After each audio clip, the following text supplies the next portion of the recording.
ભગવાનના અસીમ જય જયકાર હો. દાદા ભગવાનના અસીમ જય જયકાર હો. દાદા ભગવાનના અસીમ જય જયકાર હો. દાદા ભગવાનના અસીમ જય જયકાર હો. દાદા ભગવાનના અસીમ જય જયકાર હો. દાદા ભગવાનના અસીમ જય જયકાર હો. દાદા ભગવાનના અસીમ જય જયકાર હો. દાદા ભગવાનના અસીમ જય જયકાર હો. દાદા ભગવાનના અસીમ જય જયકાર હો. દાદા ભગવાનના અસીમ જય જયકાર હો. દાદા ભગવાનના અસીમ જય જયકાર હો. દાદા ભગવાનના અસીમ જય જયકાર હો. દાદા ભગવાનના અસીમ જય જયકાર હો. દાદા ભગવાનના અસીમ જય જયકાર હો. સાંખ્ય યોગ એવી રીતે આ બધા પુસ્તકોમાં સમજાવ્યું છે. સાંખ્ય યુગનું હાર્દ બધું એમાં બીજા અધ્યાયમાં એવું છે કંઈ તને ખબર નથી. આ શામાંથી લીધું સુરેશભાઈ? હા એમાં છે. સાર એટલે એના આ 5 વાક્યોમાં મુખ્ય છે બધું. 5 શ્લોકો છે બધા. આપણે ગુજરાતી જ વાંચી જઈએ. એનું ગુજરાતી કરેલું છે. તે પહેલો શ્લોક એવો છે કે એ પ્રમાણે કરુણાથી પૂર્ણ અને આંસુ ભર્યા વ્યાકુળ નેત્રવાળા ખેદ પામતા તે અર્જુનને ભગવાન મધુસૂદને આ વચન કહ્યું. એ નીચે છે તો એ ભગવાનનું વચન આવે છે નીચે. હે અર્જુન, તને આ વિષમકાળમાં આર્યોએ નહીં સેવેલો સ્વર્ગ ન આપનાર અને અપકીર્તિ કરનાર આવો મોહ ક્યાંથી ઉત્પન્ન થયો? એમ આ બધું આ સાંખ્ય યોગ છે. આમાં વેદની પણ ભાષા બધું જ છે. કારણ કે ગીતામાં કૃષ્ણ ભગવાને કહ્યું છે કે બધા વેદોનો વેદ એવું છે ને કહ્યું છે બધા વેદો મારામાંથી જ ઉત્પન્ન થયા છે એવું એ રીતનું વાત છે. અને આગળ કહે છે એ અર્જુન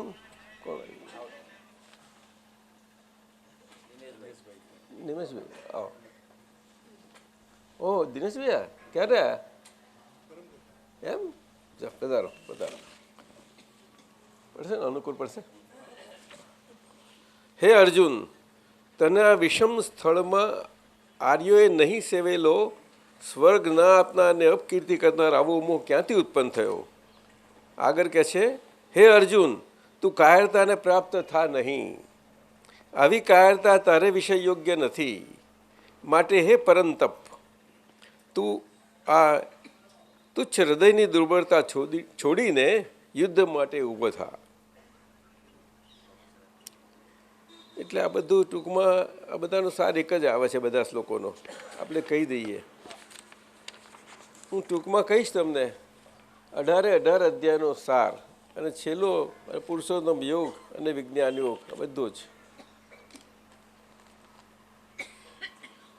દાદા ભગવાને યથાર્થ જ કહ્યું છે કે આ 5 અમારા ફંડામેન્ટલ વાક્યોમાં આખા વિશ્વના એટલે ભારતના મુખ્ય ભારતના બધા જ દર્શનો શાસ્ત્રો અને બધી ધર્મની માન્યતાઓ એ બધાનો આખો સાર અંદર આવી ગયો છે. સાર આખું મર્મ જ આવી ગયો છે અંદર. અને વિશ્વનું પણ એ જ પ્રમાણે છે. કારણ કે સારા વિશ્વમાં ધર્મની આરાધના બધા માનવોથી મનુષ્યોથી અનેક પ્રકારે થયા જ કરે છે. બધો જ અંદર મર્મ છે. શું એટલે આમ જુઓ તો એ ખરેખર બહુ રિસર્ચ માગી લે એવા એ ફંડામેન્ટલ વાક્યો છે. રિસર્ચ માગી લે એવા છે. બહુ સુંદર રિસર્ચ માગે એવા છે. એટલે આમ તો દ્રષ્ટિ સાથે થોડા આમ કરજો, થોડા આ બાજુ આમ થોડા કરશો ને. દ્રષ્ટિ વગર તો વાક્યો કામ ના લાગે, પણ એનાથી દ્રષ્ટિ તો ઠીક, પણ સમ્યક બુદ્ધિને એના અંશો ખુલ્લા થવા માટે બહુ એ કામમાં લાગે એમાં છે, સમ્યક બુદ્ધિના. અને વિશ્વમાં એની અત્યારે બહુ જ જરૂર છે, પુષ્કળ જરૂર છે. બુદ્ધિ શબ્દથી જ બધું સમજાય છે, ઇન્ટેલેક્ટ. પરંતુ એમાં સમ્યકતા એ તો બધા ધર્મોમાં સ્વીકારાયેલી છે કે બેલેન્સ તો હોવું જોઈએ, બધા જ ધર્મો કહે છે પોતપોતાની રીતે. આજે જીવન અને જીવનની દ્વંદ્વ અવસ્થાઓ એ તો બધી સ્વીકારેલી જ છે. એક ભગવાન છે માને છે, પરંતુ એક ભગવાન શું ને કેવી રીતે એ જાણતા નથી. અને આ 5 ફંડામેન્ટલ વાક્યોમાં બહુ સરસ આપણને પકડાવે એવી છે, બહુ સારી રીતે. એક ભગવાન છે કેવી રીતે ખબર નથી. એટલે માન્યતાના ધોરણ પર પછી ભગવાનને એકને એક કરે છે, માન્યતાના ધોરણ પર. અને એ માન્યતાના ધોરણ પર ભગવાન હકીકતમાં એક છે, પરંતુ એના દરઅસલ અર્થમાં, દરઅસલ પ્રમાણથી એક છે. એ અનેક માન્યતાઓના આધારે એક નથી ગઈ. આ વાત છે. ઘણી વખત આપણે જૈન દર્શનમાં કહેવામાં આવે છે જૈનો ભગવાનમાં માનતા નથી, એ તો ઈશ્વર તરીકે કહે છે, ઈશ્વર તત્વ. શું એટલે કર્તા તરીકે નથી માનતા, એ ખાસ છે એનું બેઝ. અને આ જ પ્રકારે આખા વિશ્વમાં છે. એટલે ત્યાં આગળ આ બધા મનુષ્યને, દ્વંદ્વ પ્રકૃતિવાળા મનુષ્યને કંઈક ભેગા રહે અને કંઈ સરખી રીતે રહી શકે, એના માટે આ દ્વંદ્વવાળા જીવનમાં ભગવાન એક છે આવું માન્યતાના ધોરણ પર બધા હોય છે. ભગવાન એક બધા, પરંતુ માન્યતાઓના સ્તર જુદા જુદા છે. એટલે દરેક માન્યતાનું સ્તર એમના માનેલા ભગવાનના પ્રકાર ઉપર એ ભગવાનનું બધું માન્યતાઓનું બધાનું આગ્રહ હોય છે. બધા દરેકને આગ્રહ કંઈનું કંઈ હોય જ. અને એટલા કારણે એ ધર્મ સંકુચિત દ્રષ્ટિમાં સાંપ્રદાયિક દ્રષ્ટિએ બની જાય. બધું જ બની જવાનું. આમ બધે બોલીએ નહીં આપણે સાંપ્રદાયિક દ્રષ્ટિ. શું સાંપ્રદાયિક દ્રષ્ટિ બોલાય નહીં, પરંતુ બધે માન્યતાનું ધોરણ તો છે જ. આજે ઇંગ્લિશમાં ગુડ લક, બેડ લક, ડેસ્ટિની આ શબ્દો છે. એમાં ઇઝરાયલમાં પણ, યહૂદીમાં પણ છે, ઇસ્લામમાં પણ છે તકદીર, તદબીર. હિન્દુ ધર્મમાં એટલે કે આપણે પણ અહીં આગળ ઈશ્વર અને કર્તા સ્વરૂપ માન્યો વેદાંતને આપણામાં, એમાં પણ આખા ભારતમાં છે. ભારત આજે એટલા માટે તો એને હિન્દુસ્તાન આપણે ખરી રીતે આર્યાવર્તનો દેશ છે. એટલે ભારત શબ્દ બહુ યોગ્ય છે. છતાં પણ આજે એ માન્યતાઓના ધોરણના આધારે ત્યાં આગળ આમ છે જ, એ તો હકીકત છે. જેવા બધા છે ત્યાં પણ પ્રારબ્ધ અને પુરુષાર્થ બે રીતે છે. તો બધા ધર્મોમાં તો છે. એટલે એક્શન એટલે કર્તા ભાવ અને કર્તા ભાવની વાતો કરીએ જ છીએ આપણે.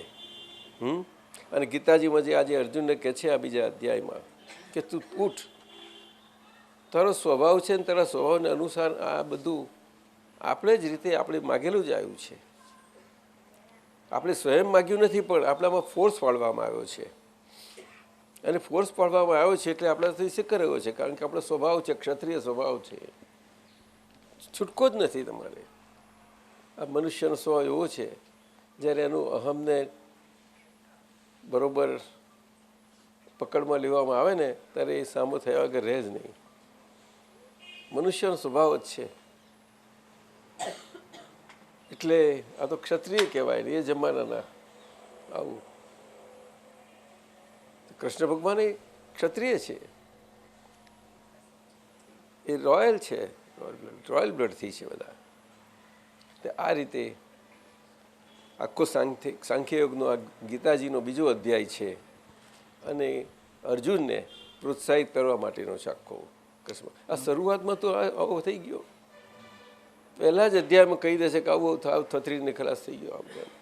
પણ જ્યાં સુધી રથ વચમાં ગયો નહીં, નજીક બધાને જોયા નહીં, ત્યાં સુધી એને ના થયું, ત્યાં સુધી હા ચાલો શંખ વાગ્યો, બધું વાગ્યું, બધું જ કર્યું. પણ પછી ગયો તારે બધું ઢીલું પડી ગયું, ગાત્રો ઢીલા પડી ગયા. બલબલાને થરથરાવે એવા ગાત્રો ઢીલા પડ્યા. અને એમાંથી પછી કૃષ્ણ ભગવાનને આવું વાચા. દાદાજી આમાં 5 શ્લોક જે મેં નોંધ્યા છે ને એ જે વધારે પ્રચલિત છે આપણે એટલે જ આત્માના અને કર્મણે વાધિકારસ્તુ બી આમાં જ આવે એ આમ જ આવે, આમ જ આવે. દાદાજી કોણ એક પ્રશ્ન એ થાય આ ચાલુ છે? હા બોલ તો બોલ.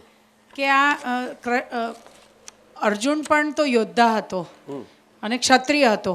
એ જ્યારે યુદ્ધભૂમિમાં ગયા અને એમણે આ બધું જોયું તો એના ગાત્રો ઢીલા પડ્યા દાદાજી. હવે એઝ અ હ્યુમન બિંગ આપણે જો એ વાતને આપણી જાતને અર્જુનની પરિસ્થિતિ સાથે રિલેટ કરીએ તો એ વખતે ક્ષત્રિયનું બળ હોય એટલે માણસ એકવાર તલવાર ઉઠાઈને કે ચાલો I will fight it out. પણ ત્યાં પહોંચીને ગાત્રો ઢીલા પડી ગયા એટલે દાદાજી ઇન્ટલેક્ચ્યુઅલમાં એને એક અહંકારમાં એનો અહંકાર દુભાયો તો આટલો ભયંકર રીતે, એટલે રિવેન્જ લેવા ગયો ને, રાઈટ? કે આટલા અર્જુન રિવેન્જ લેવા નથી ગયો. Arjun had to fight out for his rights. એને એના રાઈટ માટે એને પડકારવામાં આવ્યો એટલે એને શસ્ત્ર ઉઠાવવું પડ્યું. પણ એ દાદાજી એ અને મોમેન્ટે પડકારવામાં એના માતાજીએ જ કહ્યું કે હવે આપણે બીજો ઉપાય નથી આપણી પાસે, હા, અને તમે વીર છો, સ્વીકારી લો. રાઈટ. આવી તો રીતે એ વખતે દાદાજી અર્જુન યુદ્ધ ભૂમિ પર ઇમોશનલ થઈ ગયા, તે એના ગાત્રો ઢીલા પડી ગયા જે આપણે કહીએ છીએ. બીજું શું કહેવાય? એટલે દાદાજી ઇમોશનલ થવાથી હવે એ ઇમોશનલ તો શબ્દ પકડાયો નથી આજે તો ઇમોશનાલિટી બધે જ હોય છે, કોઈને કોઈ પ્રકારે હોય જ. આપણે દેખાય નહીં, ગમે તેવા સ્ટ્રોંગ દેખાય તો પણ છોડે નહીં. જ્યાં સુધી એ નબળાઈઓ બધી નીકળી નથી ત્યાં સુધી એ ના છોડે. સામાન્ય ક્યાંક પણ કંઈક ઉચ્ચાર સ્વરૂપે ક્યાંક લાવ્યું અને એને લાગી ગયું આ મને કહેવા માગે છે આમ, તો તરત જ એને રિએક્શન આગળ રહે નહીં. તો દાદાજી જ્ઞાની પુરુષ, કારણ કે વ્યવહાર જેવો છે આખો. તો જ્ઞાની પુરુષ ઇમોશનલ ના જ હોય તો દાદાજી સરવારે મૌન એકલો જ ઉપાય છે, બીજું કંઈ નહીં. સરવાર છેલ્લામાં છેલ્લું મૌન જ છે. અને જ્ઞાન બીજું કશું જ છે નહીં, કશું જ નથી, એ કેવળ મૌન છે. હવે મૌન આપણે વાણીના સંદર્ભમાં સમજવા જઈએ છીએ. હા, આ પરમાર્થ મૌનની વાત થાય છે, પરમાર્થ મૌન. પરંતુ પરમાર્થ મૌન દાદાજી એટલે શું? વાણી એટલે વાણી સાથેના વાણીના હાજરીના પૂરેપૂરી હાજરી હોય. જે આજે જીવનો બધો જ વર્ગ સ્વીકારે આ મૃત્યુલોકમાં એ તીર્થંકર ભગવંતની વાણી. હવે વાણી કેવી? કારણ કે એ વાણી નીકળતી જ નથી, સામાન્ય મનુષ્યને ખબર જ ના પડે કે આ વાણી બોલી રહ્યા છે. અને આપણે મનુષ્યોને નીચેના એને છદ્મસ્ત દશા કે છે, આ બધું નીચેના લેવલે એને આપણે જોશું તો હોઠ ને હા ને જીભ ને તાળવું ને બધું એટલું બધું એક્ટિવ હોય છે, એ પ્રકારનું હોય. ત્યાં આગળ એ બધું ના હોય. અદ્ભુત હોય છે, એ તો અદ્ભુત. શરીરની એક એક ક્રિયા 100% નેચરલ થયેલી હોય છે, 100%. અને આ આજ્ઞા ધર્મ આપણને નેચરાલિટી તરફ લઈ જાય છે. સીધું સાદી આ વાત છે. પણ સરવારે એ વાણી ઉપર અસર લાવે છે છેલ્લે. ખ્યાલ. પણ આ કાળ એવો છે, દાદાએ પોતે સ્વયં કહ્યું કે આ કાળ છે એના માટે બધા આવ્યા છીએ અને અમને એક અવતાર મોડું થશે વાંધો નથી, પણ અમે અહીંયા આગળ અમે કંઈ જઈએ એવા નથી, અમે બધાને હાજર રહીને જવાના છીએ. એટલે બધા કામ કર્યા કરશે. સમજાય? એટલે આપણે સમજાય તો આ શરીર સાથે દેહ સાથે આપણે ઘરના વ્યવહારમાં, આમ આત્મા વ્યવહારમાં, અગર તો ઇતર વ્યવહારમાં, સામાજિક બધે કોઈ પણ જગ્યાએ હોઈએ આપણે, એ બધા વ્યવહારોમાં આજે આ આજ્ઞા ધર્મથી બધા જ વ્યવહારોમાં આપણી નબળાઈઓ નીકળી શકે એટલું આ કાળમાં જઈ શકાય એવું છે. બને તેટલી દરેકને ઓછામાં ઓછી થઈ જાય કે પછી એ કુદરતના આધીન પછી બહુ અળવી થઈ જાય છે કે દાદા એટલા માટે કહું કે 2 અવતાર કે 3 અવતાર વધુમાં વધુ કહે છે. અને શ્રીમદજીએ શું કહ્યું કે 15 થી 16મો ભવ નથી, એ વ્યવહાર સંકિતવાળા માટે કહ્યું. પણ વ્યવહાર સંકેત બહુ ઊંચું સંકેત છે. વ્યવહાર સંકેત ઘણું ઊંચું સંકેત છે. કમલેશાનંદજી ખરું કે નહીં? વ્યવહાર સંકેત શાસ્ત્રોમાં વર્ણન કરે છે, જુદું છે સાહેબ. અને વ્યવહાર સંકેત ભગવાનની ભાષાનું બહુ જુદું છે. ભગવાનની ભાષાનું વ્યવહારનું સંકેત તો તીવ્ર મુમુક્ષ દશામાં જ હોઈ શકે. ખ્યાલ આવે? તીવ્ર મુમુક્ષ દશા. મુમુક્ષુદા છે એ તો તિતિક્ષક બધી અવસ્થાઓ છે બધી, પરંતુ તીવ્ર જ્ઞાનાક્ષેપક પંથ કહે છે એને. કેવું? જ્ઞાનાક્ષેપક પંથ. એટલે એ વ્યવહાર સંકેત એવું છે. જ્યારે પરમાર્થ સંકેત બહુ જુદી વસ્તુ છે મિનલબેન. પરમાર્થ સંકેત ઉપર થોડો પ્રકાશ પાડો ને. પરમાર્થ સંકેત એટલે આ જે હું મિનલબેન છું તે હવે સમજાઈ ગયું કે આ વ્યવહારથી છું. કારણ કે મને નિર્ણય નિશ્ચયથી નિશંકપણે હવે એટલી મારી પ્રતીતિ છે અને પોતાના લક્ષ્ય સાથેની પ્રતીતિ છે કે હું શુદ્ધાત્મા છું, એ મારું નિશંકપણું. અને એના કારણે આ વ્યવહાર મિનલબેન વ્યવહારમાં છે. હવે વ્યવહારથી છે બધું. હવે વ્યવહારથી મિનલબેનને કર્મના ઉદય પ્રમાણે જેવા વ્યવહાર હોય તે એ છે બરાબર છે, પણ કર્મનો ઉદય તે વખત બોલવાનો હોતો નથી. જે સમજ્યા હોય તો કોઈ દિવસ ના બોલે, સમજ્યા હોય તો કોઈ દિવસ બોલે જ નહીં. એ તો એમને તો જ્ઞાતા દ્રષ્ટા છે, પ્રકાશ છે, જોયા જ કરે. સમજે? કર્મનો ઉદય એમને અંદર સમજણમાં રહ્યા કરે. અને જેમ છે તેમ. અને પછી તો એ જોવા જાણવા પણ જ બન્યા કરે. ઉદય પ્રમાણે બનતું હોય જોવા જાણવા પણ બધું બન્યા કરે. ખ્યાલ આવ્યો? કર્મનો ઉદય તો કેવળ જ્ઞાન થયા પછી પણ એ બાકીના રહેલા બે કર્મો છે કે જ્યારે આયુષ પૂરું થતાં જ એનો છેડો આવે છે ત્યાં સુધી એક હોય છે. પરંતુ એ કેવો છે? એ સમયાધીન છે. અને આપણે અહીંયા આગળ અવસ્થા આધીન છે. કેવો છે? પેલો સમયાધીન, આપણે અવસ્થા આધીન. હવે અવસ્થા સમયમાં બહુ મોટો સમયને પર્યાય કહે છે. સમયને પર્યાય કહે છે. પર્યાય શબ્દ તો બધા જાણે છે, શાસ્ત્રોમાં છે, અને આપણે ઘણી વખત બોલીએ જ છીએ. પરંતુ આ કાળમાં એ પર્યાય કોઈને સમજી શકાય એવું છે નહીં. અને ત્યાં સુધી જ્ઞાન જઈ પણ ના શકે. દાદા ભગવાને કહ્યું કે અમારું નથી ગયું તો કેમ કરીને જશે તમારે? પણ એવું વધારે બહુ સ્પષ્ટ બધાને નથી કહ્યું, પણ એમના વચનો નીકળ્યા છે. નહીં તો બધા નબળાઈ ડિસ્કરેજ થઈ જાય. સમજાયું? પછી બધા માપવા લાગે કે હો દાદાના 4 ડિગ્રીને આપણે આ ડિગ્રીના અંતે આવું બધું માપવા લાગે. આજે એ પદ સમજાય એવું નથી દાદા ભગવાનનું. એ કેવળ જ્ઞાન સહિતનું આજે કેવળ દર્શન છે. કેવળ જ્ઞાન સહિતનું સાથી કહ્યું કે કેવળ જ્ઞાનમાં 4 અંશ જ્ઞેયો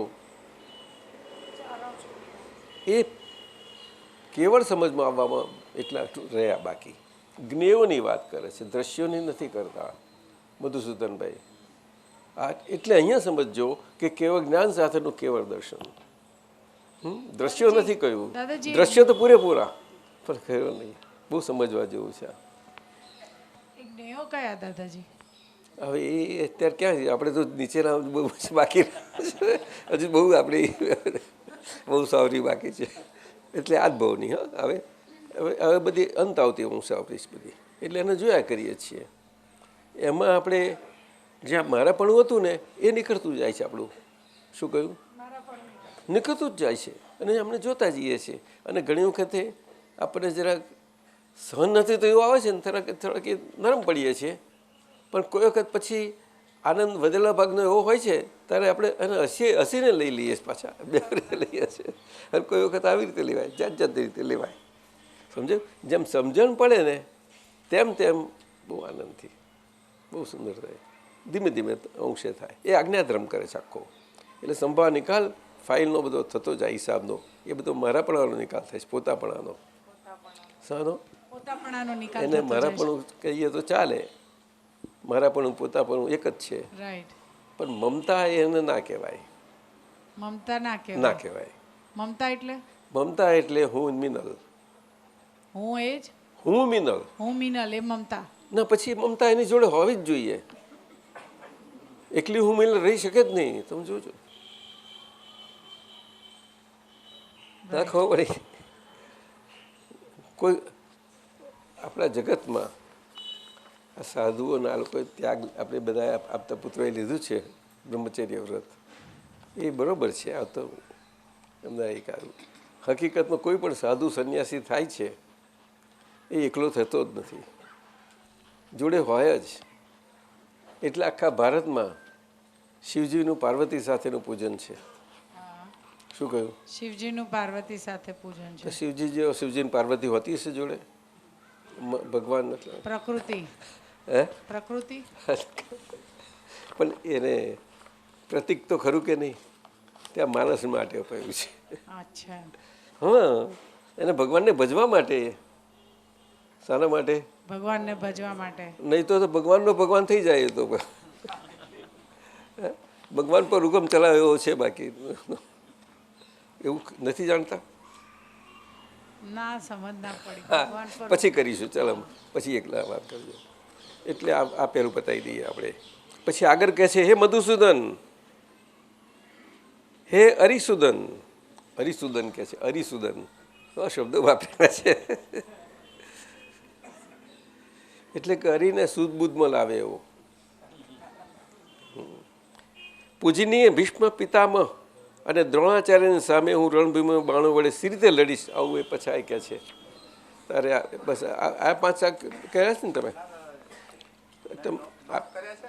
ઓહો, આ તમે આપ્યા તે ચોપડીના? ભલે ભલે ભલે, આ પણ છે અંદર. અધ્યાય 2 કરીને આપ્યું છે. હા, કર્યા છે તમે. બસ છે તો બધા બોલી લીધા તમે તો. ના, આખો અધ્યાય લેવાની છે. હા, તમે પેલા માર્ક કરેલા લેવા છે. ભલે ભલે, ચાલો એમ છે. ચાલો માર્ક કરેલા લઈએ. જેમ મનુષ્ય જૂના વસ્ત્રો તજીને બીજા નવા વસ્ત્રો ધારણ કરે છે, તેમ જીવાત્મા જૂના શરીરને છોડી બીજા નવા શરીરો પામે છે. પછી આગળ, આ આત્માને શસ્ત્રો છેદી શકતા નથી અને એને અગ્નિ બારી શકતો નથી, એને પાણી પલારી શકતું નથી, પવન સૂકવી શકતો નથી. પછી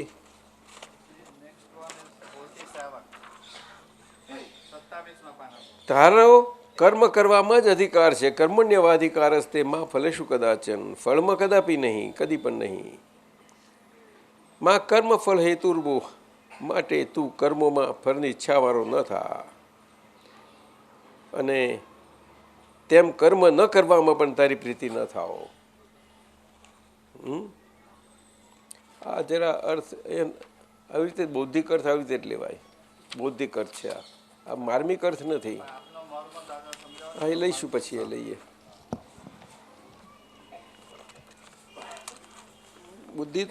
બુદ્ધિને વખોડી નથી દાદાએ ક્યારે પણ, પરંતુ આ કાળમાં બુદ્ધિ વિશે ચેતવા માટે કહ્યું છે ખાસ. તો બીજું કશું જ નહીં.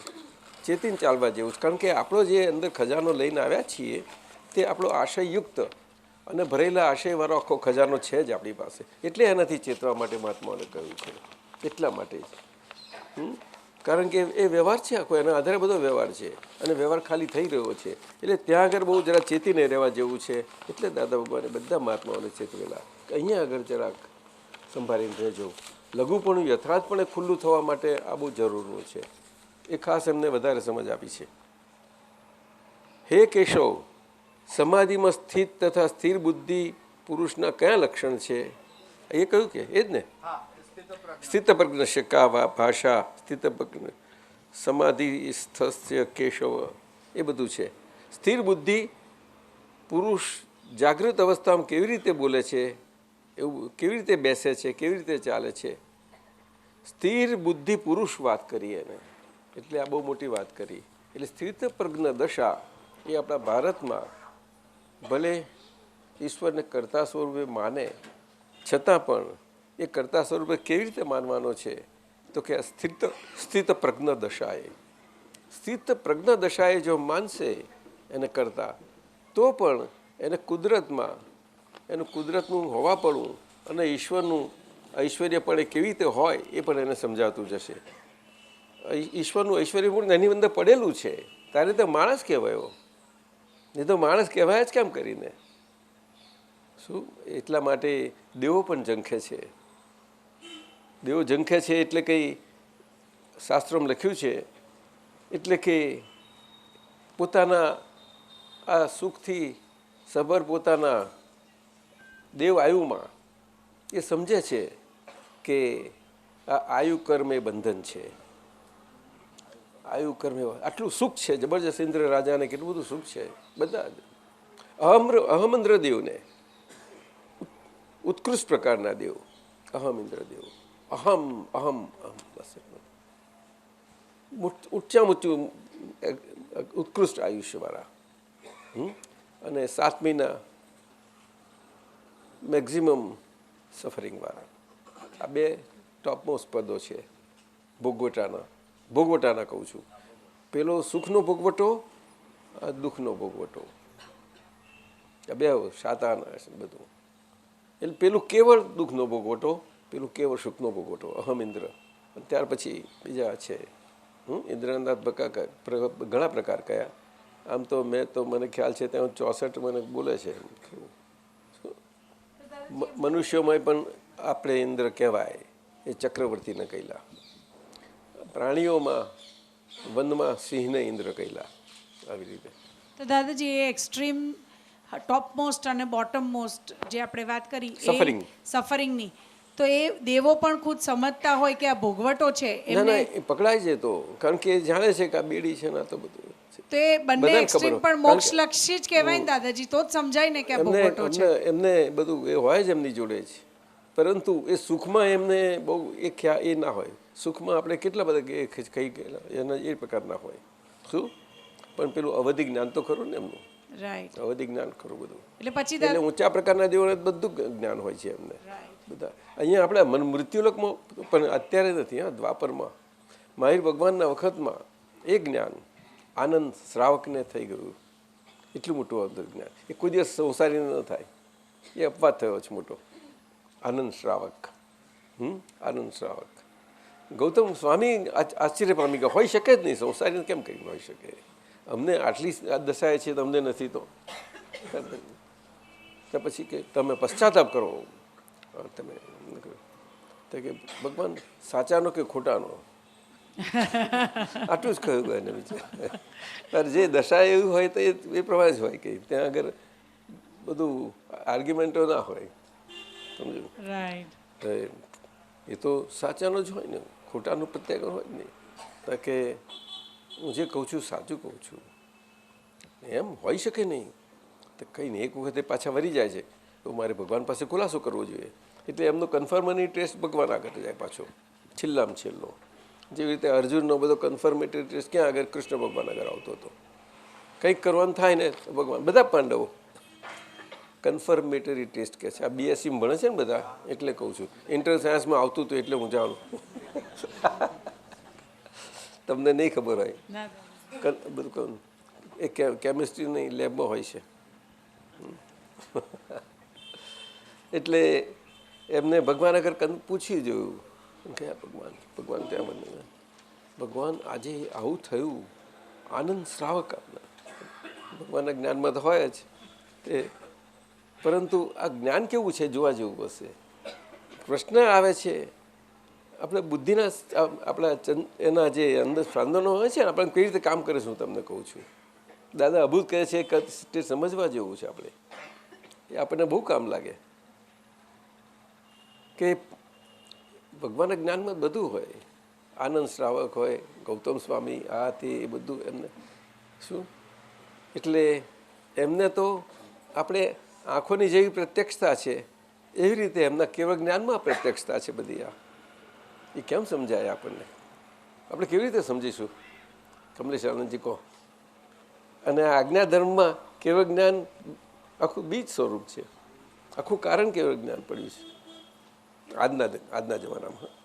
આખું કારણ કેવળ જ્ઞાન અને કાર્ય જુદા તો ખરા જ, કારણ કાર્ય, અને છતાંય એક સાઈડ છે, બે બાજુ પરિણામ સ્વરૂપ છે.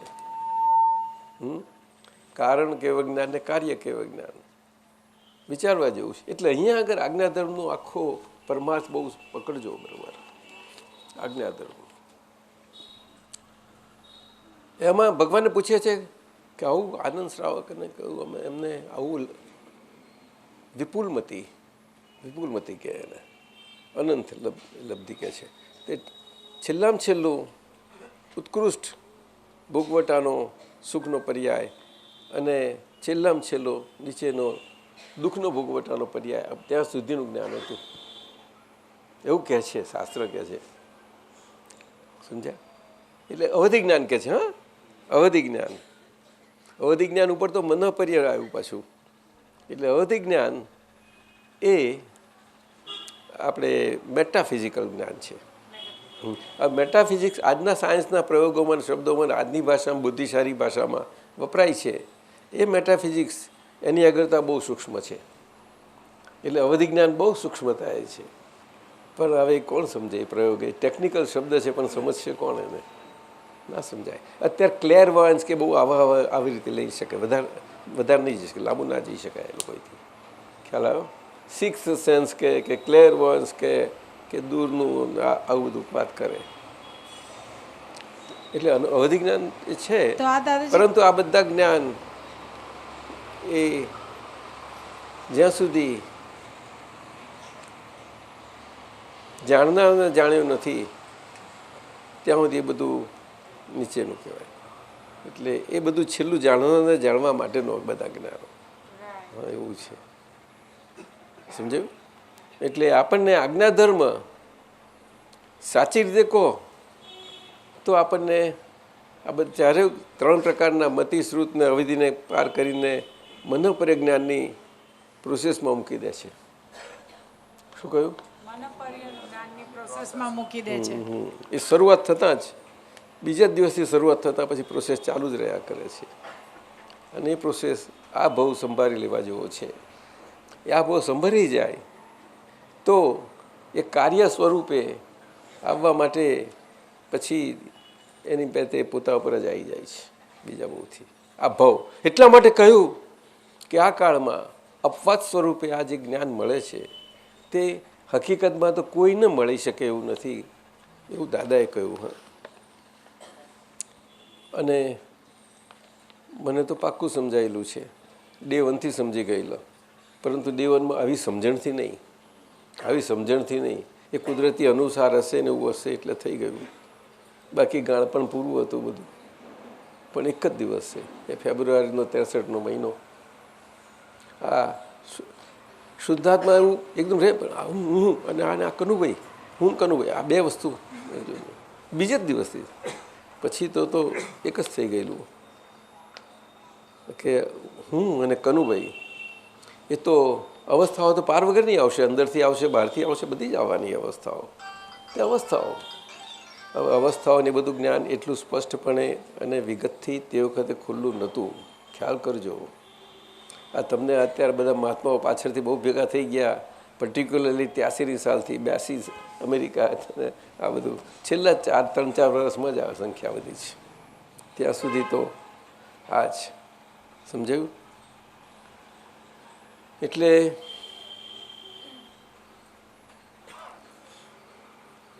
આ આજ્ઞાધર્મમાં સુરેશભાઈ સાંખ્ય યોગ તો બહુ જ નાનો અંશ ગણાશે.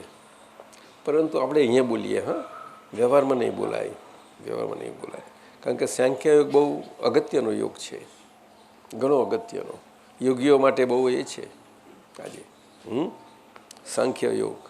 પરંતુ એમાં આની નજીકમાં જાય એટલું બધું અંદર છે, બળ છે.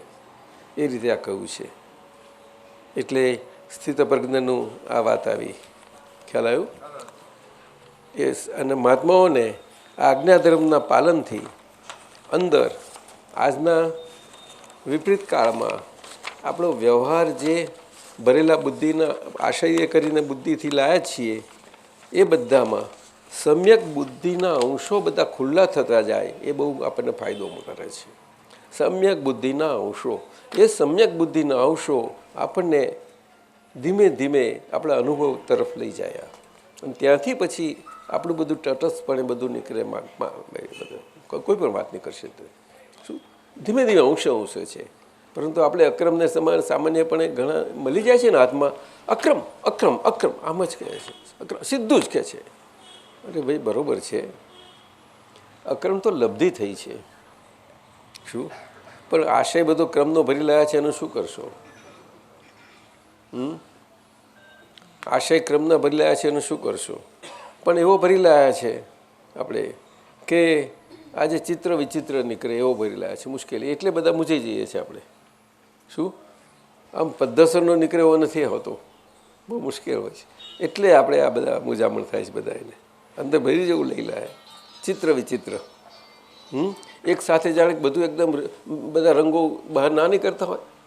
આપણને એક રમત એક જ રંગ એક બે ત્રણ રંગ ગમતા હોય ને પાછું બધા ભેગા હોય, શું કરે જેવું થઈ જાય છે ખ્યાલ આવ્યો.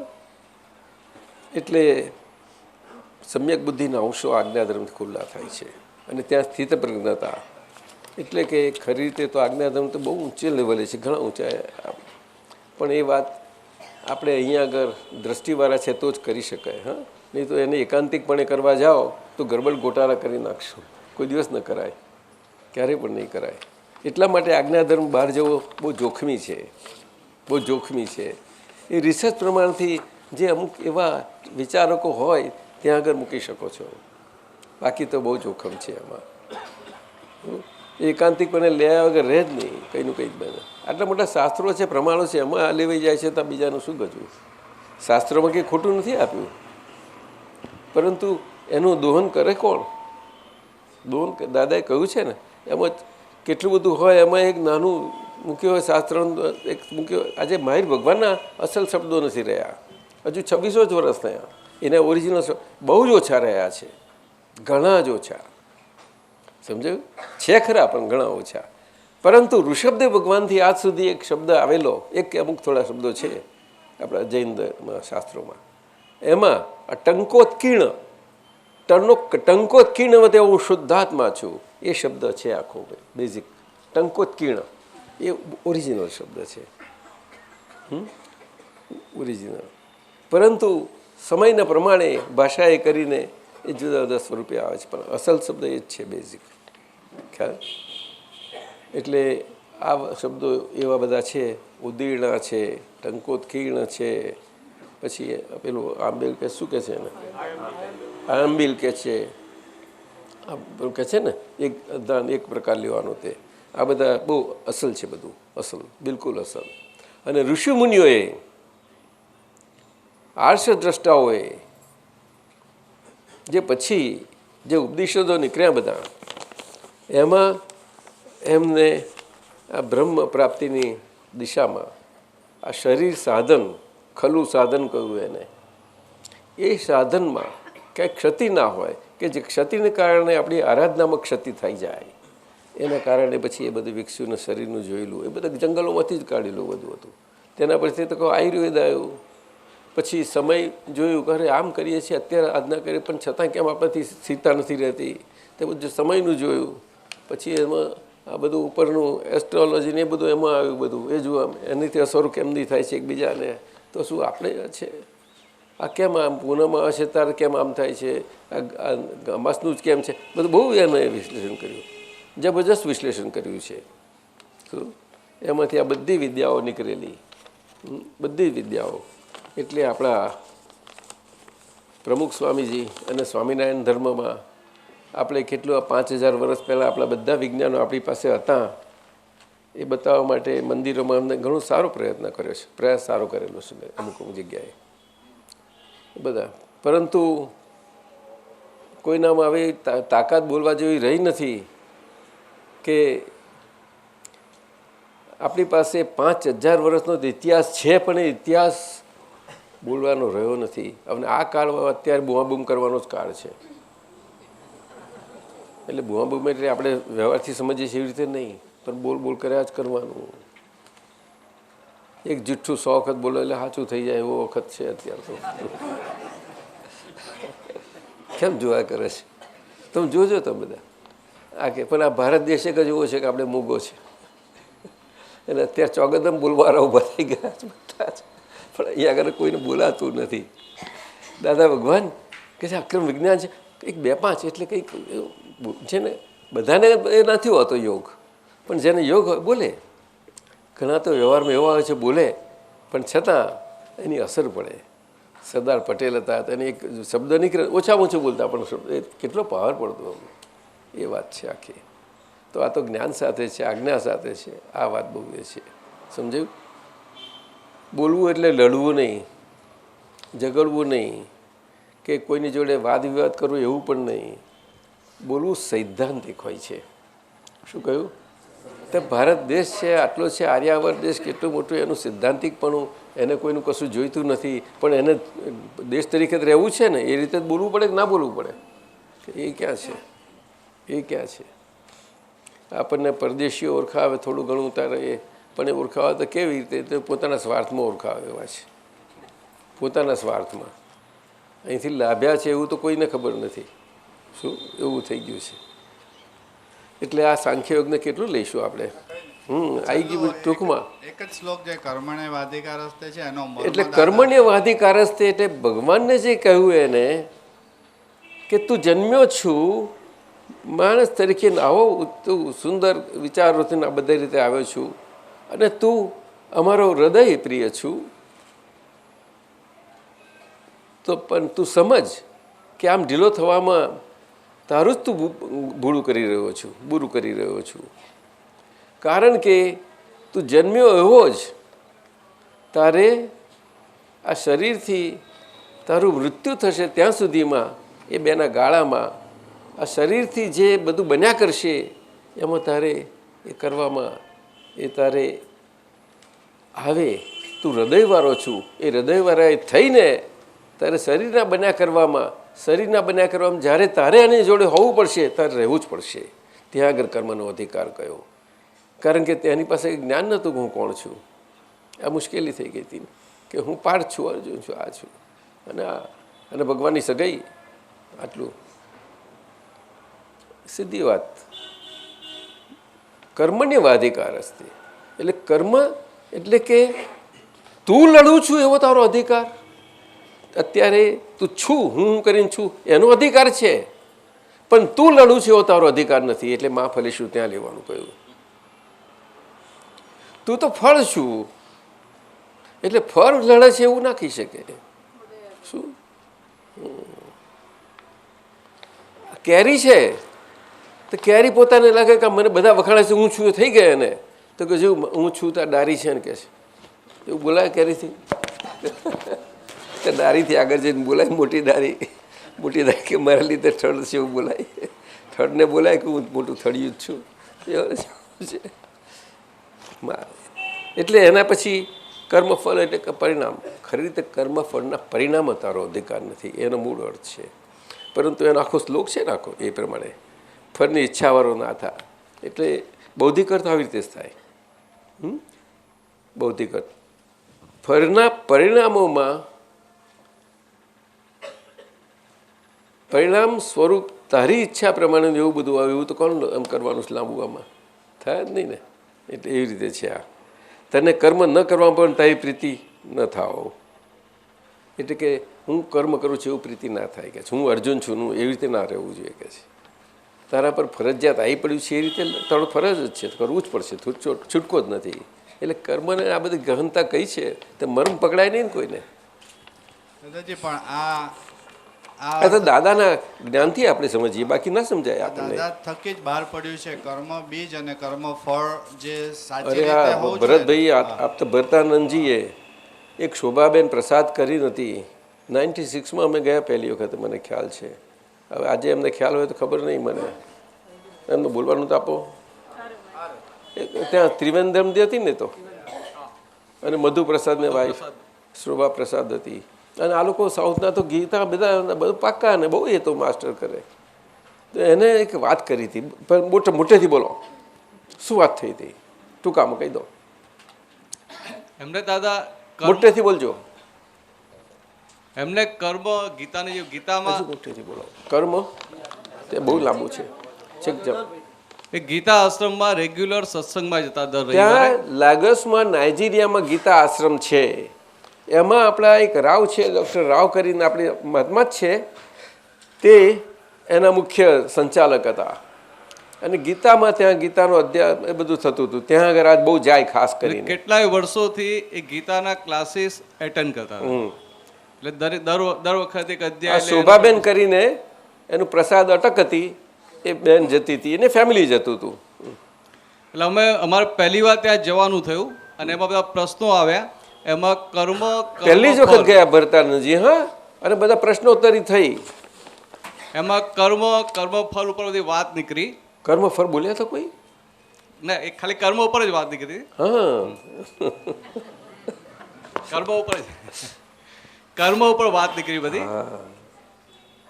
એટલે કર્મ ઉપર વાત નીકળીને આપણે ગીતાનો જે રેફરન્સ રહ્યો, જે સ્ટડી કરેલા એ તે સ્ટડી કરતા હતા. એટલે કર્મ ઉપર વાત કરી, કર્મયોગ, અને એના પર બધી વાત નીકળી. જે આ સાંખ્યોગની વાત છે તે એવી રીતે બધું એ થયું અને ચાલતું હતું. તે વખતે ભરતાનંદજી હતા પહેલી જ વખતે. પછી એમને બધી વાત કરી. એ બેન બોલતી હતી. હા, બેન અને બીજા પણ એક ભાઈ હતા. બીજા બે હતા. રાવ હતા. રાવ તો પર્સનલી મળ્યા હતા, એના પહેલા મળ્યા. અચ્છા, પહેલા. પછી એટલે પછી એમના હસબન્ડ મધુપ્રસાદ હતા. હા, મધુપ્રસાદ હતા. અચ્છા. પછી એક પ્રશ્ન થયો. હે, એમને કર્મની વાત કરી. એટલે મેં એક સામે પ્રશ્ન પૂછ્યો. હા, બોલો. કર્મ એમને કર્મની બેને વાત કરી, બધા બેઠા હતા. એમાં એમને પ્રશ્ન થયો. ભરતાજીને પ્રશ્ન મેં કર્યો. સામે પ્રશ્ન કર્યો કે તમે આ કર્મની વાત કરો છો, ગીતાની વાત કરો છો, ભગવાનની વાત કરો છો, તો કર્મ ભગવાન કૃષ્ણ ભગવાન જે કર્મ કહેવા માંગતા હતા એ જ તમે વાત કરો છો? એવું તમે પ્રશ્ન કર્યો. ભરતાનંદજી એવો એ બેનને પ્રશ્ન કર્યો. પછી એટલે એમને કર્મની ડેફિનેશન આપી. હા, શું? કે ક્રિયા જે આપણી જે એક્શન છે એ કર્મ છે. હા, બરોબર છે. એક્શન એટલે કરવું છું હું. આપણી જે એક્શન હું છે કરું છું. એટલે એના ઉપરથી એક દાખલો આપ્યો એમને મેં કે આ તમે અત્યારે સત્સંગમાં આવ્યા છો તો એ તમારું કર્મ એ તમારું કર્મ કહેવાય કે ના કહેવાય? તો 100% કહેવાય કે 100% એ મારું કર્મ જ કહેવાય. પછી મેં એમને કીધું કે તમે કૃષ્ણ ભગવાનને માનો છો? તો કે હું માનું છું. કૃષ્ણ ભગવાનની વાતને એક્સેપ્ટ કરો? તો કે હું એક્સેપ્ટ કરું. તો કૃષ્ણ ભગવાન તો એવું કહ્યું છે, કર્મણ્યવાધિકાર રસ્તે મા ફલેસુ કદાચન. એટલે કે કર્મ કરવાનો અધિકાર છે, કર્મ ફળમાં અધિકાર નથી. આવું કૃષ્ણ ભગવાન કે હા, એ તો અમે માનીએ જ છીએ. તો બરાબર, તમે માનો છો તો આપણે આગળ ચાલીએ. તો ભગવાન એવું કર્મ ફળમાં તારો અધિકાર નથી, કર્મમાં અધિકાર છે. તો તમે અત્યારે સત્સંગમાં આવ્યા એ તમારા અધિકારમાં છે? તો કે આ મારી ઈચ્છા હતી, મને ખબર પડી, મારી ભાવના હતી અને મને ઇન્ટરેસ્ટ હતો એટલે હું આવી. એટલે મેં સામે પ્રશ્ન કર્યો કે તમારે અહીંયા આવવાની ઈચ્છા હતી, 11 વાગે આવવાનું, તમારી તબિયત એકદમ બગડી ગઈ હોય તો આવવું હોય તો આવી શકો. તમે ગાડી લઈને નીકળ્યા અને રસ્તામાં ગોસ્લોમાં, ત્યાં ટ્રાફિક જામને ગોસ્લો કહે છે, તો ગોસ્લોમાં ફસાય 2 કલાક જતા હોય. ગોસ્લોમાં ફસાઈ ગયા તો તમારે આવવું હોય તો તમે આવી શકો? તો ના આવાય. તો પછી આ સત્સંગ એટેન્ડ કરો તમારા હાથમાં છે? તો ના, મારા હાથમાં નથી. જો તમારા હાથમાં નથી તો કૃષ્ણ ભગવાન એને કર્મ ફળ કહ્યું. એટલે એકદમ શોખ લાગી ગયો દાદા. બિલકુલ શોખ લાગ્યો તો. ઓન ધી સ્પોટ જાણે કે ઓહ, આટલું બધું ગંભીર પકડાયું એમને. પછી આખો ફરી ગયા ભાઈ દા. ત્યારથી એકદમ એ આખું ગ્રુપ જ આખું ફરી ગયું. આખું ગ્રુપ સાઉથ ઇન્ડિયન ગ્રુપ ત્રિવેન્દ્રમનું હતું. દાદા બહુ સ્ટોન છે. આર્મીના કેપ્ટન એ પેલો એમના મધુ હતા, એના હસબન્ડ. દાદા બધા સ્ટોન છે. અરે બહુ સ્ટ્રોંગ છે. સાઉથ ઇન્ડિયન એટલે જબરજસ્ત. એ લોકો સવારના 4 વાગ્યાના ઉઠીને એમના રિચ્યુઅલ્સ કરે ને પછી 6 વાગે બીજું કામ કરે. પછી અમારે 96માં જવાનું થયું ને એ મળ્યા એ ફેમિલી અમને. ત્યારે એને લખ્યું હતું કેટલું જબરું કે અમે આપણે બધા આવ્યું છે આપણી પાસે બધાએ એનું આફ્રિકાનું, કે અમને અદ્ભુત મળ્યું. ક્રમ વિજ્ઞાની શું જ આને સમજ આ કે છે, સમજે? એટલે આખું એનો સાર છે આટલો.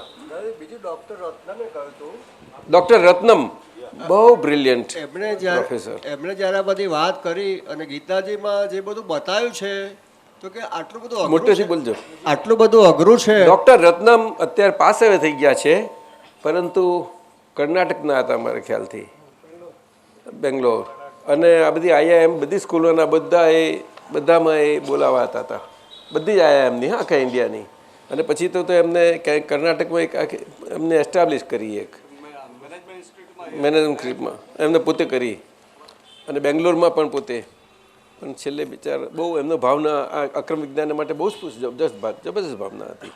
એમના મિસિસ છે અત્યારે ધર્મપત્ની સરોજબેન. તે શું કહ્યું એમણે જ્યારે દાદાજી ડૉક્ટર રત્નમ. એમણે જ્યારે આ બધી વાત સાંભળ્યા પછી ખબર પડી કે આ કૃપાસાધ્ય છે, ખૂબ આફરીન થઈ ગયા કે આ કૃપાસાધ્ય છે કે આટલું સહેલું છે. ગીતાજીમાં તો આટલું બધું અઘરું બતાવ્યું છે કે છે. આ કૃપા શબ્દ એક એવો અદ્ભુત છે, આખા વર્લ્ડમાં વપરાય છે. ગ્રેસ, કૃપા, અને ત્યાં આગળ કોઈને આપણે આર્ગ્યુમેન્ટ થતું નથી. ગ્રેસ એક્સેપ્ટ કરે, પણ ગ્રેસ ક્યાં કેવી ક્યાંથી ને એ બધું વાત નહીં આવે પછી. પણ ગ્રેસ છે એ બધાને એક્સેપ્ટેબલ છે. પણ અમને તો બહુ વિચારક હતા અને બહુ બ્રિલિયન્ટ હતા, એટલે તરત જ અમને સ્ટ્રાઇક થઈ ગયું કે આ શું વાત કરો છો. એટલે આ બીજા અધ્યાયમાં તો સયાજીરાવ મહારાજાએ બહુ ગાયું છે. ગ્લિમ્સીસ ઓફ ગીતા કરીને ખૂબ આપ્યું છે. લો ચાલો, હવે આપણી પાસે 10-15 મિનિટ છે. આ ચાલો ચાલો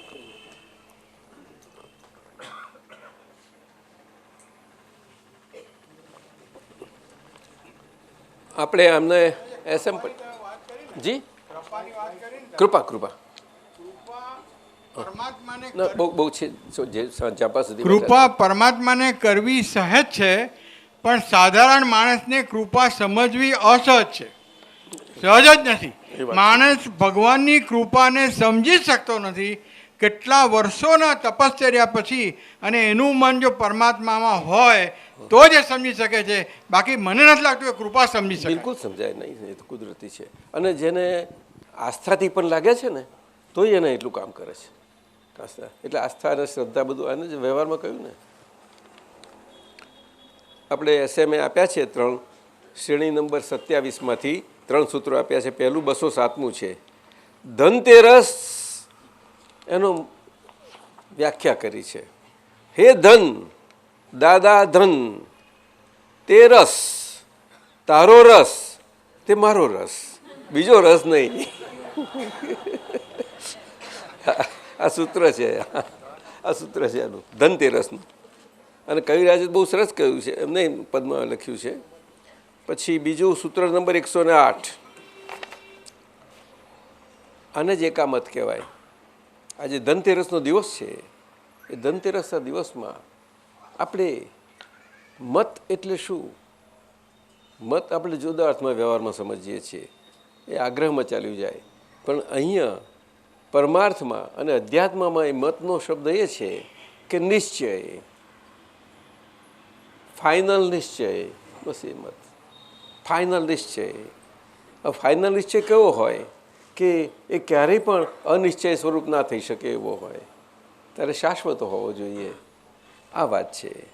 એટલે કે આપણે હું શુદ્ધાત્મા છું, અને આ ફાઇલ છે તો આપણે સમજવા માટે બોલીએ ખરા.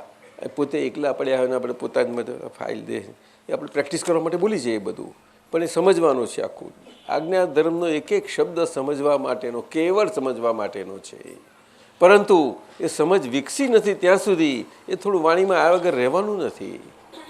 વાણીમાં આવ્યા વગર ના રહે. સમજાયું? એટલે એમાં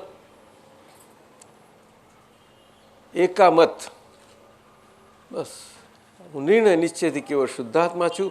એટલે આ હવે ફાઇલ નંબર નામ ધારીએ છીએ, વ્યવહારથી છે ને વ્યવહારમાં છે, વ્યવહારથી જ છે, વ્યવહારે કરીને આટલો જ. એટલે મત એ થઈ ગયો કે પછી મત કયો થયો? હું કેવો શુદ્ધાત્મા છું. હું શુદ્ધાત્મા છું તો એ વ્યવહાર છે સમજાશે, નહીં તો કેવી રીતે પણ વ્યવહાર સમજાય? નહીં તો વ્યવહાર તો આખા વિશ્વમાં બધે બોલાયા કરે છે સામાજિક ભાવના લૌકિક અર્થોમાં. વ્યવહાર સમજાશું આપણે? વ્યવહાર એ સમજવાની વસ્તુ છે. શું? એ સમજણથી જ વ્યવહાર એના અસલ પ્રકાશમાં આપણને સમજાતો ને દેખાતો, બધો જ્ઞાતા દ્રષ્ટા ભાવથી દેખાતો જતો જાય. શું? એટલે વ્યવહાર બહુ સમજવાનું છે. અને એટલા માટે એકામત કે દાદાનો મત એ મારો મત. દાદા એટલે શું? તો કે આજ્ઞા, અને આજ્ઞા એ મત, આજ્ઞા એ જ મારો ધર્મ છે, અને એ તપ છે, એ જ મારો મત છે. તો એ શું છે? એ તો વિતરાગના અંશો, વિતરાગતા ખુલ્લું કરે એવું છે. તો કે વિતરાગ અને વિતરાગોનો મત એ મારો મત. છેવટે આવું તે આવી જાય છે. એટલે મત શબ્દ ક્યાંય પણ કોઈ પણ વ્યવહારની અવસ્થાને નકારે નહીં, ક્યારે પણ તારે મત કહેવાય છે. તારે એમાં આખું બધું નિરાગિત ટોટલ નિરાગ્રહ પણ ત્યારે થાય, એમ ના થાય. સમજાયું ને? મત એટલે એકામત કહ્યું.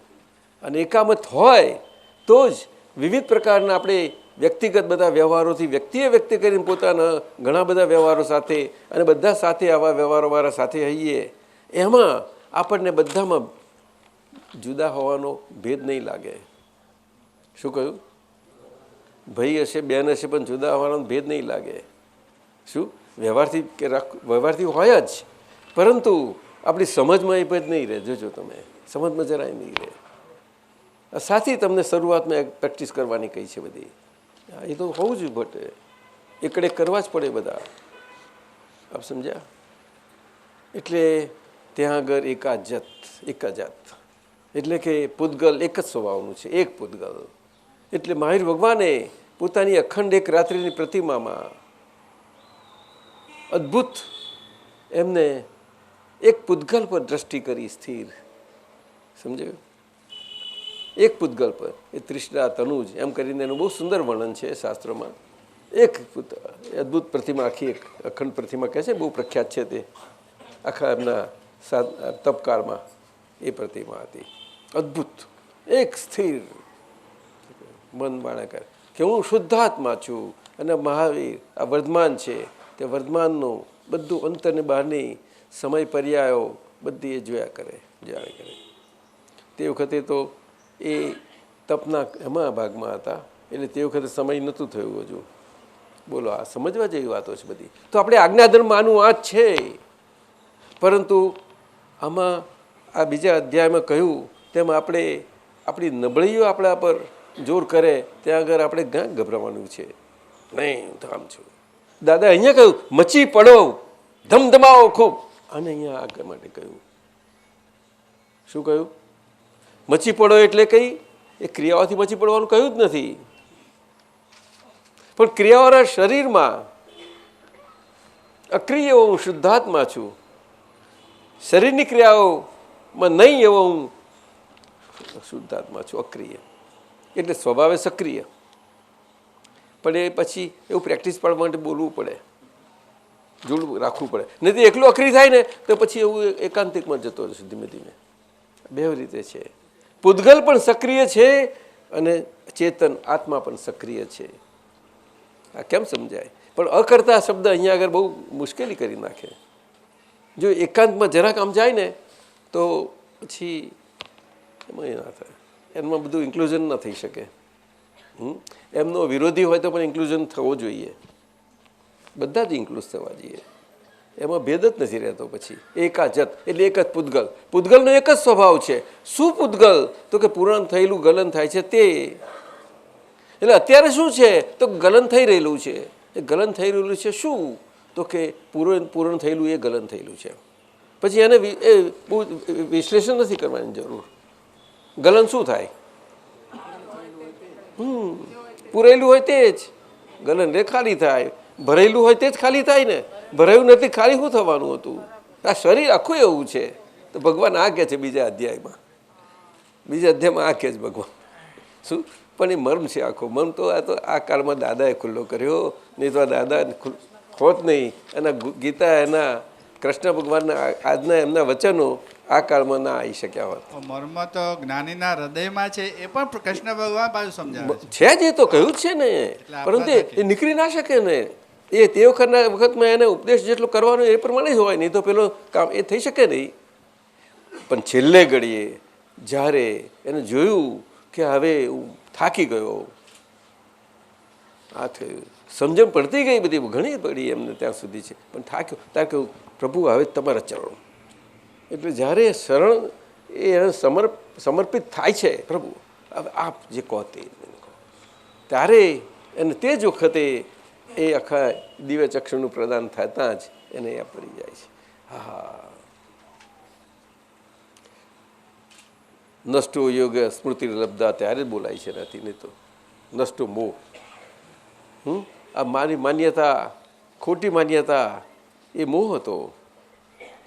એ મોહ નષ્ટ થઈ ગયો અને ખરેખર હું કોણ છું એ થઈ ગયું, તત્ક્ષણ થઈ ગયું. અને ભગવાન અને આજે અર્જુન જ છું અને છે ટંકાર કર્યો, તરત જ એને ટંકાર કર્યો, સમજે. અને આપણે સમજી નહીં શકીએ, પરંતુ આ ઘણા લોકો વિચારકો અને અધ્યાત્મ ભાષામાં વિચાર કરનારા એવું કે આ મહાભારત નથી થયું એવું શંકા પણ કરે છે અને એનો અધ્યાત્મ અને આવો પોતાનો અર્થ લે છે અને અર્થ મૂકે છે ખરા. ગીતાનું બધા ઘણાએ કર્યું છે, એની બધી ઘણી અર્થાંતરની ટીકાઓને બધું ઘણી રીતે ગીતાઓના પ્રકારો બહુ થઈ ગયા ને પુષ્કર. એટલે આજે ફેક્ટને ફિક્શન બનાવી દીધી બુદ્ધિએ. ઘણી વખત પ્રશ્ન કરું, આપણે કહીએ આપણે બધા ભેગા કોઈ ન હોય ગીતાનો રસ હોય ને કહીએ કે પણ એક મને પ્રશ્ન થાય છે કે આ કૃષ્ણ ભગવાન ફેક્ટ હશે કે ફિક્શન? એટલે પ્રજ્ઞેશ તું કે ચાલ બોલને, હે કેટલા %? હે એ પાંડવો બધા જ એમાં પોતપોતાના ક્ષમતા પ્રમાણે પસ્તાવામાં પુષ્કર આવ્યા છે, પસ્તાવામાં પુષ્કર આવ્યા છે, સમજાયું. છતાં પણ આપણે જોઈએ છીએ કે એમની ગતિ કેટલી સારી થાય છે, તે એ જોવા જેવું છે. આ બની કેવી રીતે શકે, કેવી રીતે બની શકે? પરંતુ આવું તત્વ આજે અક્રમ વિજ્ઞાન થોડું સુવાસ આપે, અહીંયા ત્યાં જાય, એમ જતા જાય. આપણે આર્મીમાં જાય ને ક્રાંતિ કરી નાખે સાહેબ, એ બધામાં તો જઈ શકે નહીં, પણ અમને મળ્યા છે એવા થોડા ઘણા ગણ્યા ગાંઠ્યા મળે, એને વાત કરીએ ને હા બસ. અને એ લોકોનું તો એનું જે ક્ષેત્ર આવ્યું છે કર્મના ભાગે એ તો રહેવાનું જ છે, એવા છે ઓછા છે. આ વાત સમજવા જેવી છે. ખ્યાલ આવ્યો? જ્યારે 12માં મારો જ બસ, બીજું કંઈ જ નહીં. પણ એ મારતા જતા પહેલાં કેટલી વખત અંદર એટલું એનું થઈ ગયેલું હોય છે રિહર્સલ, એમ થાય જ નહીં. આ એવું હોય છે એમાં. એટલે બીજું સૂત્ર લઈ લઉં, 2 બતાવી દઉં. 108મું સૂત્ર. ખરો સમય શાશ્વત લક્ષ્મી પાછળ કાઢવો એ ખરો સમય કાઢ્યો કહેવાય. ધનતેરસનો શાશ્વત લક્ષ્મી, અખૂટ ભંડાર, ટોટલી સિક્યોર, રેડ પડે નહીં એના પર. આટલો મોટો ભંડાર લોકો લઈને ફર્યા કરે છે, છતાં અજાણ છે. અત્યારે કેમ હર્ષદ હશે કેમ? રેડ પડે નહીં. આ રેડ શું છે? ક્ષિતિજને ના કહી દેતી આજે આ ધનતેરસ કરીને એવું ના કહી છે ને. પાછું તો સીએ છે. હે બાપરે, લોકોને ઘણા તો હાર્ટફેલ થઈ જાય છે. બધા સ્ટ્રોંગના સ્ટ્રોંગ કહેવાય એવા બધા. સૂત્ર નંબર 123, 1, 2 ને 3. જે દિવસે વેપારમાં ધર્મ આવશે તે દિવસે ધર્મ લક્ષ્મીના પ્રભાવમાંથી મુક્ત થઈ જશે અને લક્ષ્મીના પ્રભાવથી મુક્ત થયેલો ધર્મ સ્પિરિચ્યુઅલી બધાને જ કામમાં લાગશે. સારું ખરું ખરું. હવે દાદા પાર્શ્વનાથમાં રેડ પડેલી ને 1988માં, તો પેલા સર્ચ વાળા બધા આવી ગયા ને આપણી બધી સોસાયટીઓ ઉપર ને બધા સ્ટાફને બધાને કોર્ડન કરી લીધા ને બધાને. તો પછી જમવાનો ટાઈમ થયો તો પપ્પા તો ત્યારે અર્લી સનસેટ પહેલાં જમી લેતા હતા ને જૈનમાં જે રીતે, તે જમી લીધું. પછી કહો ભાઈ તારે જેટલા સવાલો હોય પૂછવા એટલા પૂછ, હું તો 8, 8:30 ઊંઘી જઈશ કે. તો પેલો કે લે હું રેડવાળો માણસ છું, હું તને સર્ચ માટે આવ્યો છું, હું મારે તાને સવાલો કરવાના છે, તું મને કહે છે કે મારી પાસે અડધો જ કલાક છે. તો કે અડધો જ કલાક છે ભાઈ. પછી અડધા કલાક પછી જઈને બીજી કેબિનમાં જઈને ઊંઘી ગયા. તે એમના અંદર નસકોરા બહાર સંભળાતા હતા.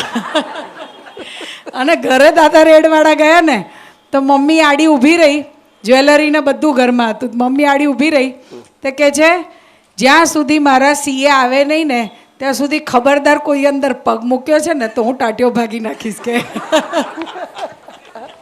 મારા સસરાને આ જે માણસો મોકલેલા ગયા એ પછી એમની હાજરી થઈ ત્યાં સુધી કહે છે હું આડી ઊભી છું, હિંમત હોય મને આંગળી અડાડીને ઘરમાં જાઓ તો ખરા. તારા મમ્મી છે એવું બોલે એવા છે, અને આ તો ચરોતરનું પાણી પાછું. ચાલો આ જો નૈનાનું કોને પૂછ્યું છે? નૈના આજ કરું છો એ 2-3 લઈ લઈએ આપણે 5 મિનિટમાં. એ તો પછી ઇંગ્લિશ ફ્રેન્ચ બોલ લખે છે બધું. Food you explain what is વ્યવસ્થિત શક્તિમાં ડખોડખલ નહીં કરવાની વિથ એન એક્ઝામ્પલ? તો આવી રીતે સમજાવું તને કે ગુજરાતીમાં વ્યવસ્થિત શક્તિમાં ડખોડખલ નહીં કરવાનું એનો મતલબ એ છે કે વ્યવહાર દ્રષ્ટિથી હું નૈના છું તે વ્યવહાર દ્રષ્ટિથી જ હોઉં. શું કહ્યું?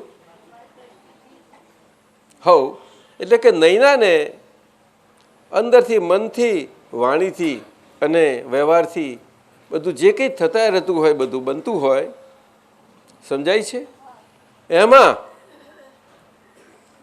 ભૂતકાળથી છૂટી ગઈ છીએ આપણે, તો હવે હું આ વ્યવહારથી જ નહીં ના છું. હવે તો એટલે ભૂતકાળમાં આમાંથી ને તેમાંથી બધું નીકળી જ ગયું છે. હવે તો એક હોય જ તેનું સ્પંદન ના હોય, પરંતુ હજુ ભવિષ્ય આખું બધું અકબંધ પડેલું છે.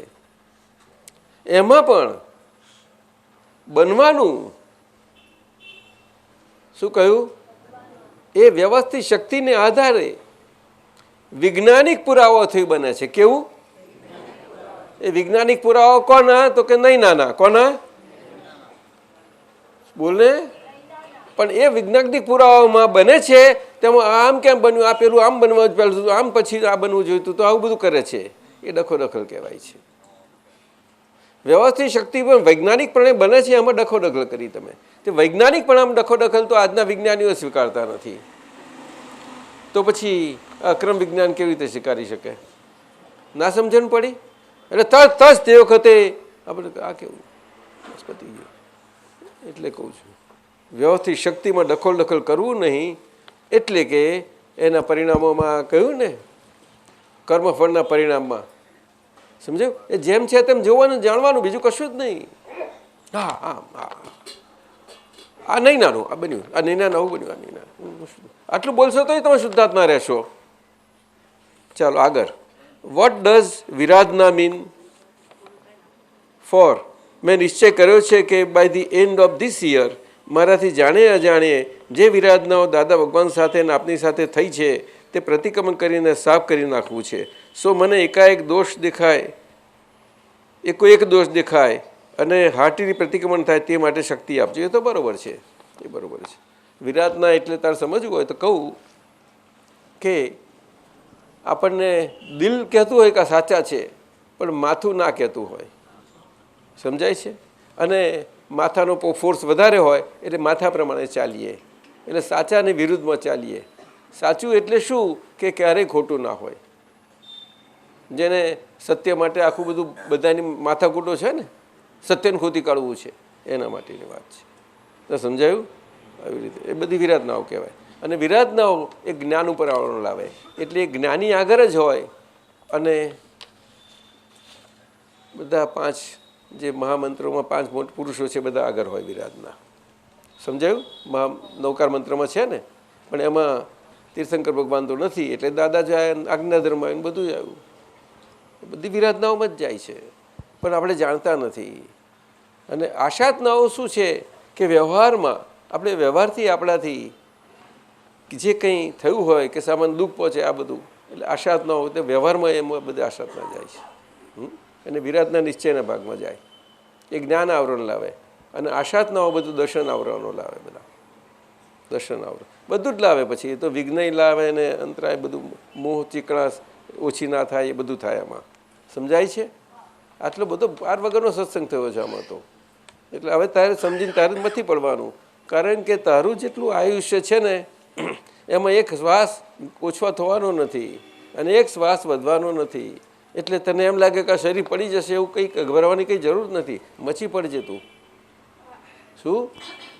હાજે તારા પપ્પા સાંજનું ખોરાક નહોતા લેતા, તું જાણું છું. ચીમનભાઈ ક્યાં સાંજે ખાતા હતા? એ તો એક સવારના જ લેતા હતા. સાંજે લાઇટ લઈ લે દૂધ કે કંઈક. હા, એવું લાઇટે જતો તને સારું રહેશે. અને સવારે વહેલા ઉઠીને બરાબર લાગી જવાનું. તારાથી જેટલા વગેરે વહેલા ઉઠાય એટલું જોવાનું તારે. શું 4:30 ઉત્તમ ટાઈમ કહેવાય, નહીં તો 5 વાગે પણ હોવું જોઈએ. ડ્યુરિંગ પર્યુષન મેં નિશ્ચય કર્યો કે બિફોર ગોઈંગ ટુ બેડ ઉર્ષિ વેર ઓલ આજ્ઞા ચૂકી ગયા જેવી છે, અને પ્રતિક્રમણ કરવું અને 3 વાગે ઉઠવું, એ તો નિશ્ચય કરવાનો. પછી જે બને તે સાચું. હા, એમાં આગ્રહ નહીં રાખવાનો. નક્કી તો ધીમે ધીમે ઉઠાશે, એકદમ નહીં થાય. એ તો ધીમે ધીમે થશે બેન. 3 વાગ્યાની જગ્યાએ 6 વાગે ઉઠાય તો એ 3 વાગે જ સમજવાનું. અને એમ કરતાં 6:45 થશે, 5:30 થશે. જોજે એમ ના થાય. આ તો કે આ સીધું કરવા જઈએ એમ જ આપણે આવી જઈએ છીએ ને, એ પેલું વ્યવસ્થિતમાં દખલ થઈ જાય છે બધું. બંધમાં પણ આમાં આપણે દખલ નહીં કરવાની, બને તેમાં નક્કી કરી લેવાનું. પછી જે થયું સાચું, અને એલાર્મે નહીં મૂકવાનું. પછી જે શું અમે બધું આ બધી માથાકૂટો કરેલી છે એટલે કહું છું. હા, પાકી બહુ પાર વગરની કરી છે, અને તારે સહજતામાં આવે છે, એમ નથી આવતું. બસ એટલું તારું છે. હવે આજે બહુ સુંદર સત્સંગ હતો. આ માન્યતાની વાત કરી, ધર્મ ને માન્યતા અને ભગવાનને આ બધું થયું ને, એમાં કેવળ માન્યતા ઉપર જ આ અમારા બધી અનુભવ સૂત્રોની પુસ્તકોમાંથી એ કંઈક કાઢી લાયા છે અમારા કમલેશાનંદજી. તો આ ફરતી બીજા સત્સંગમાં લઈશું. બીજું શું કરીએ? હા, ચાલશે. હવે તો નૂતન વર્ષને જવા દો પછી, ખરું કે નહીં? એટલે ત્યાં તો બધા રજાઓ મળશે બધા. હા, એ તો આવી જાય. આ રાખી મૂકજો, પછી આપજો. તમે પણ રાખો. ચાલો. નમો વિતરાગાય, નમો વિતરાગાય, નમો અરિયંતાણમ, નમો અરિહંતાણમ, નમો સિદ્ધાણમ, નમો સિદ્ધાણમ, નમો આયરિયાણમ, નમો આયરિયાણમ, નમો વજ્જાયાણમ, નમો વજ્જાયાણમ, નમો લોય સવ સાવણમ, નમો લોય સવ સાહુણમ, પંચન મુક્કારો, ऐसो पंचन मुक्कारो, પાવપણાસણો, સવ પાવપણાસણો, મંગલાણમ ચ સવેસીમ, મંગલાણમ ચ સવ્યસીમ, પડમમ હવૈ મંગલમ. પરમમ હવૈ મંગલમ. ઓમ નમો ભગવતે વાસુદેવાય. ઓમ નમો ભગવતે વાસુદેવાય. ઓમ નમઃ શિવાય. ઓમ નમઃ શિવાય. જય સચ્ચિદાનંદ. જય સચ્ચિદાનંદ. જય સચ્ચિદાનંદ. જયવીર બોલવાનું આપો. ભગવાન ના સિંહ જય જયકાર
જય જયકાર